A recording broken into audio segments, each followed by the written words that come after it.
Chers camarades, à la conférence territoriale du parti, il y a 3 semaines, nous nous sommes contentés d'un exposé objectif du déroulement des événements de Dakar sans en tirer les conséquences.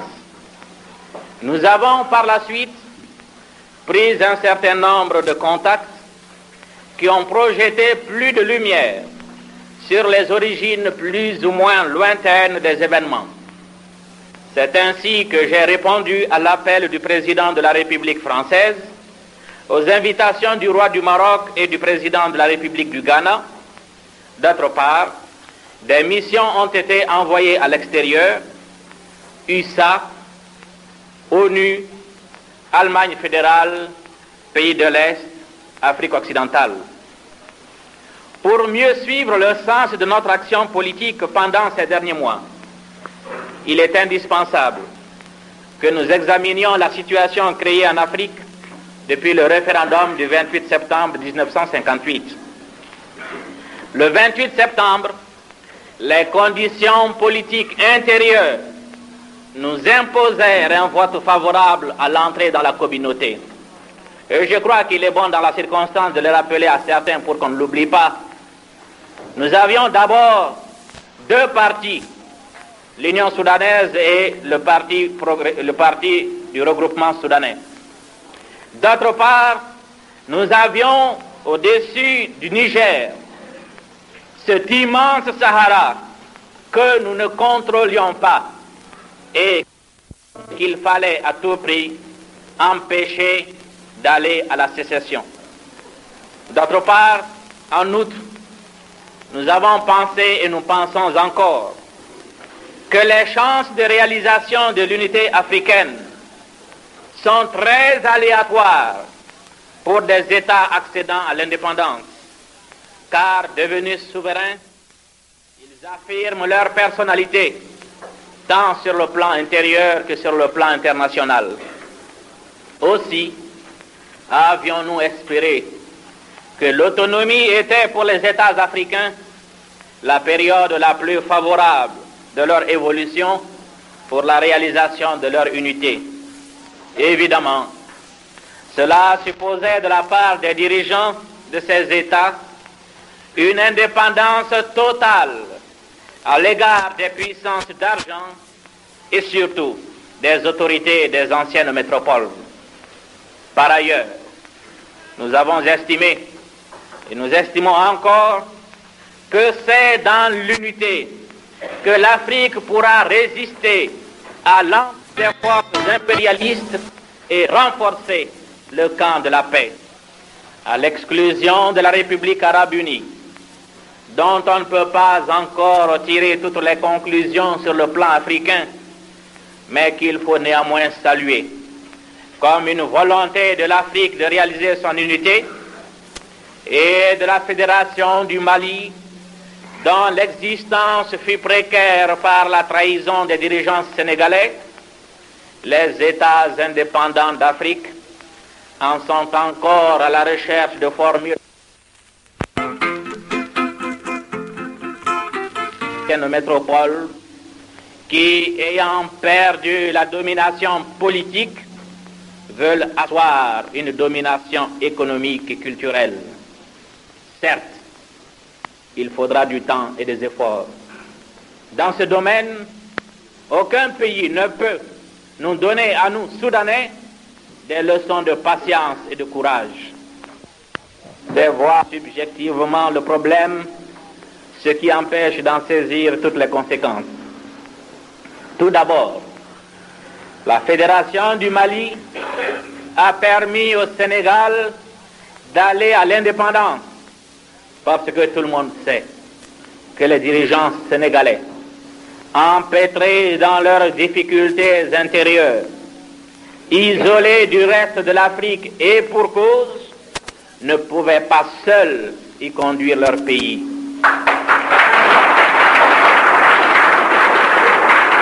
D'autre part, l'accession à la souveraineté internationale de la Fédération du Mali a conduit certains États africains jusqu'alors hostiles à toute idée d'indépendance, à faire usage de leur droit à l'indépendance. Faudrait-il rappeler que la création du Mali et son accession à l'indépendance ont considérablement contribué à la réalisation de l'unité politique au Soudan.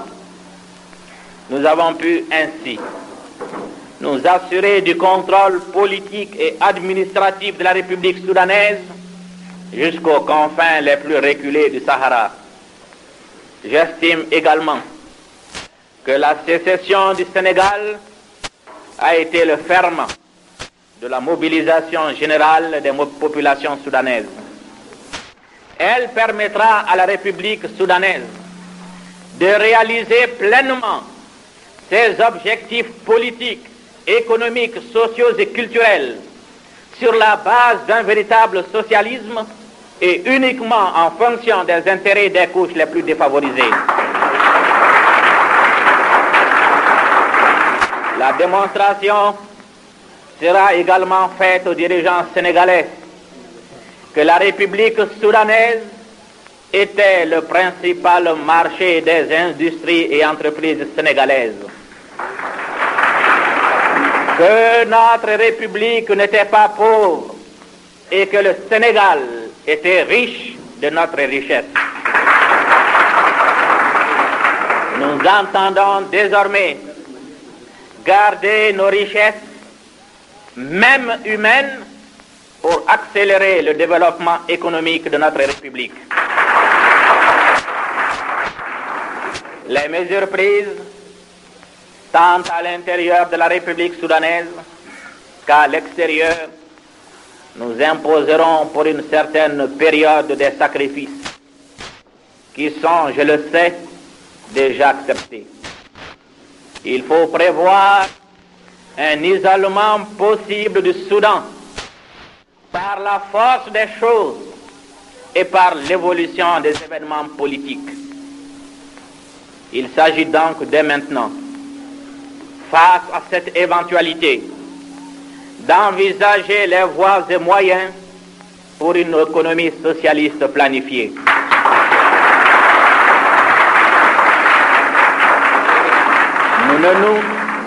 Nous ne nous arrêterons pas aux slogans, aux formules toutes faites. Nous innoverons, partant des réalités maliennes, greffées sur les expériences réussies ailleurs. Est-il besoin de préciser que la modification de nos structures économiques n'entravera en rien les activités normales du secteur privé? Vis-à-vis de la République française, nous avons fait preuve de loyauté. Je ne veux pas ici reprendre les arguments développés dans certains journaux qui précisent les origines, les causes réelles de la sécession du Sénégal. Notre proposition sur le problème algérien, notre volonté de réaliser avant tout notre détermination à construire un véritable socialisme, notre volonté de réaliser avant toute autre association une véritable communauté africaine ont déterminé certains responsables français à conduire les dirigeants sénégalais à la sécession. Je n'en veux pour preuve que quelques faits. Premièrement, le refus systématique de la France, en application des accords franco-maliens, d'apporter son appui pour que soit assurée la sécurité intérieure de la Fédération du Mali. Deuxièmement, l'attentisme du gouvernement français dans l'application des accords franco-maliens, en particulier dans le domaine économique. Troisièmement, l'intervention de la République française auprès des organismes directeurs du marché commun pour que ceux-ci attendent la conclusion des événements avant d'honorer leurs engagements vis-à-vis de la Fédération du Mali. Quatrièmement, les termes même du message de félicitations du général de Gaulle à M. Senghor, nommé président de la République du Sénégal. Cinquièmement, l'aveu du Premier ministre de la République française de son action en décembre dernier auprès de M. Senghor et Dia pour qu'il transforme la Fédération du Mali en confédération. Sixièmement, la reconnaissance par le gouvernement français de l'indépendance du Sénégal. Cela se conçoit aisément, puisque ce sont des dirigeants français qui ont inspiré, préparé, déclenché, soutenu la sécession de la République du Sénégal.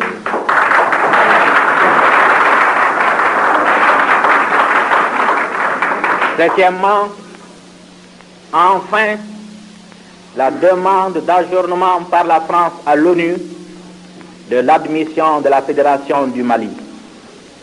Nous ne voulons pas user de votre patience en faisant un long développement que j'estime en la circonstance inutile.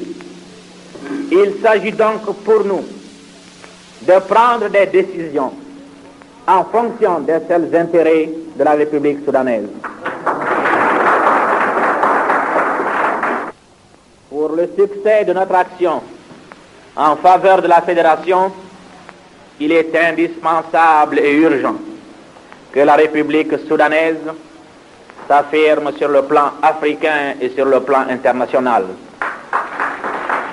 C'est la raison pour laquelle nous vous invitons à autoriser l'Assemblée législative, premièrement, à appréhender les compétences transférées par la République soudanaise à la Fédération du Mali. Deuxièmement, à proclamer comme État indépendant et souverain la République soudanaise.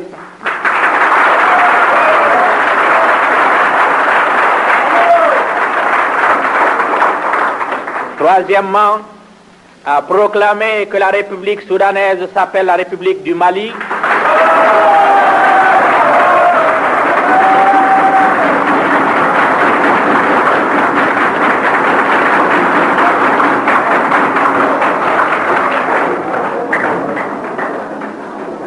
À proclamer que la République soudanaise s'appelle République du Mali, libre de tous engagements et liens politiques vis-à-vis de la France.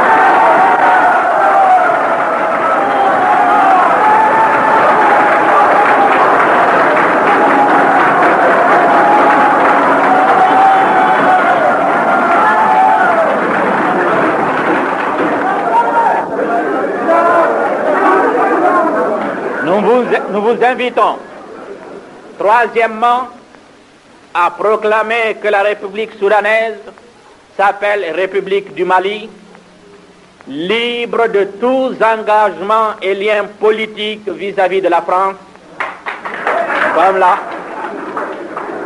comme la Haute-Volta, la Côte d'Ivoire, le Niger, le Dahomey. C'est la conséquence logique de la caducité des accords franco-maliens que la France a délibérément violé en reconnaissant la République du Sénégal comme État indépendant.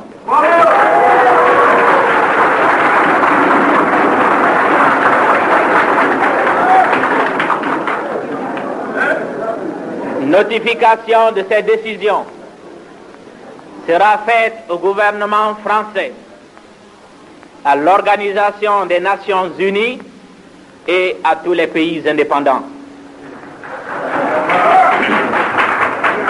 Fidèles à notre idéal d'union et de paix, j'insiste sur ce mot. Nous sommes décidés à établir des relations amicales avec tous les États du monde, sans exclusive aucune, singulièrement avec ceux d'Afrique, qui seront désireux de promouvoir une politique d'union et de progrès, de s'engager résolument dans la lutte pour la libération totale du continent africain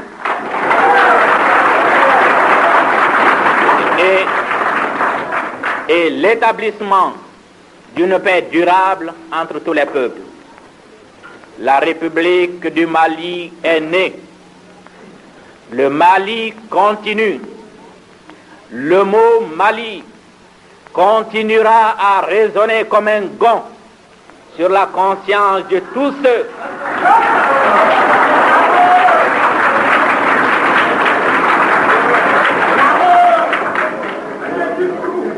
Le mot Mali continuera à résonner comme un gong sur la conscience de tous ceux qui ont œuvré à l'éclatement de la Fédération du Mali ou qui s'en sont réjouis.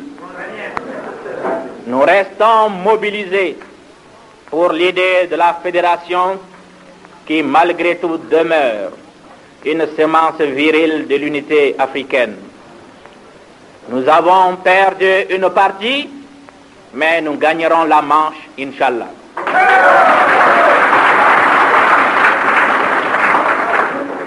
Les puissances d'argent, les forces rétrogrades et impérialistes n'y pourront rien.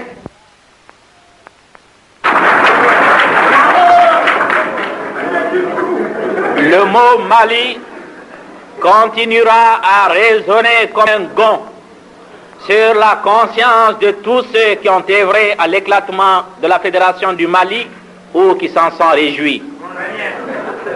Nous restons mobilisés pour l'idée de la Fédération qui, malgré tout, demeure une semence virile de l'unité africaine. Nous avons perdu une partie, mais nous gagnerons la manche, Inch'Allah.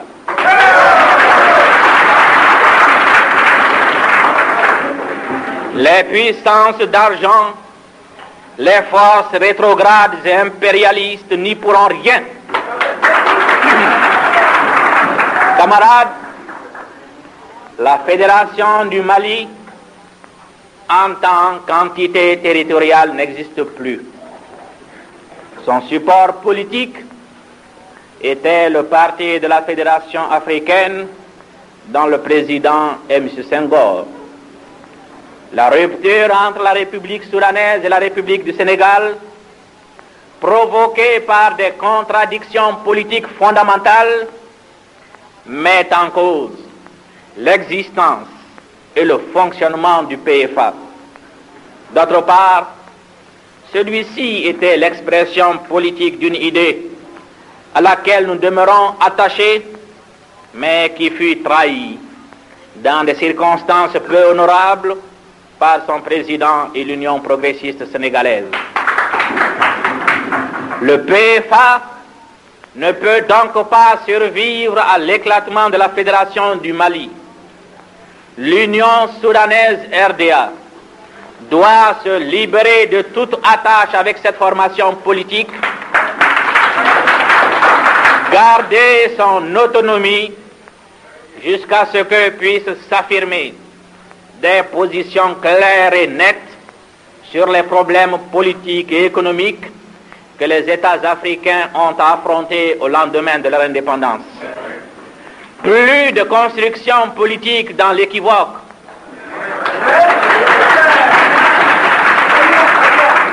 Clarté dans nos positions.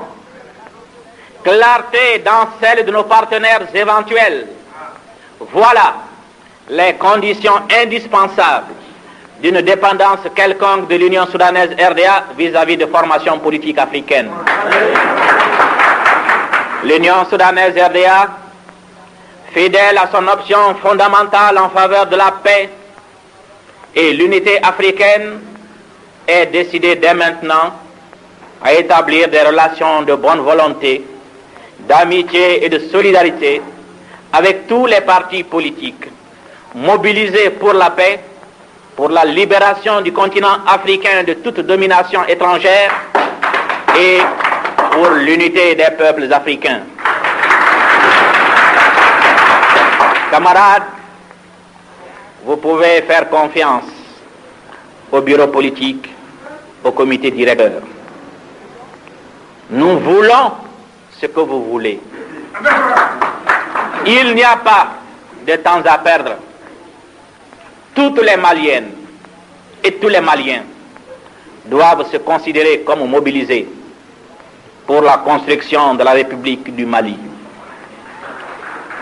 Patrie de tous ceux qui sont fermement attachés à la réalisation de l'indépendance et de l'unité africaine, toutes les Maliennes et tous les Maliens doivent accepter tous les sacrifices pour que notre pays puisse sortir grandi, rayonnant de l'épreuve qu'il traverse, pour que les Africains libres, réellement libres, puissent, sans possibilité d'ingérence étrangère, s'unir pour que s'affirme une grande nation africaine qui marquera de son sceau la politique internationale pour que la paix, espoir des peuples en voie de développement, s'établisse entre tous les pays du monde.